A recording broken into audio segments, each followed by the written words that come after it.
नमस्कार सर्वांना, रामकृष्ण हरी. तर मला बघा काल एक दोघांनी कमेंट केल्या की ताई वारीला जात नाही का, आणि कोण म्हणले वारीला जावा, कोण म्हणतो ते वारीला या. तर तुमच्या सर्वांचेच आपण आभार आहे बरं का, आपल्याला बोलवल्याबद्दल आणि सांगितल्याबद्दल.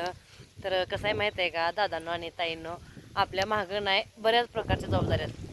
तर देव काय म्हणत असतो माहिती आहे का, तुम्हाला थोडक्यात उदाहरण सांगते. कारण देव काय म्हणत नाही की आपलं सगळं मागचा संसार प्रपंच सोडून देव माझ्या पायी नतमस्तक व्हा आणि सगळं तुमचं काम सोडून द्या, असंही नाही का. कळलं का? कारण देव कसा बोलतो माहिती आहे का आपल्याला, तुमचा संसार सांभाळा, तुमच्या घरातली माणसं सांभाळा आणि तुमच्या अंगात देव राहू द्या म्हणतो. कळलं का?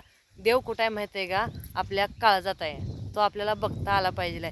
कारण आपण बारीनं नम्रानं जाऊन देवाचं दर्शन घ्या किंवा पैसे लावून देवाचं म्हणजे काय काय करतात माहिती आहे का, देवाला ते अगोदर पैसे भरतात, कमिशन भरून देवाचं दर्शन घेतात बघा, कारण डायरेक्ट दर्शन म्हणून. पण तुम्ही काही जरी केलं ना तर देव तुम्ही दर्शन किती म्हणजे गरजेनं पैसे देऊन घेता की तुम्ही किती लांबून चालत आला, हे देव अजिबात बघत नसतो. देव काय बघत असतो, तुम्ही पाठीमागं केलेलं कार्य, म्हणजे तुमच्यात किती माणुसकी आहे, तुमची गुणवत्ता कशी आहे, ती देव तपासत असतो. त्यामुळं ना देवाला आपण जाऊन डायरेक्ट म्हणजे पैसे देऊन जर देवाचं दर्शन घेतलं तरीसुद्धा देव तुम्हाला पावत नाही.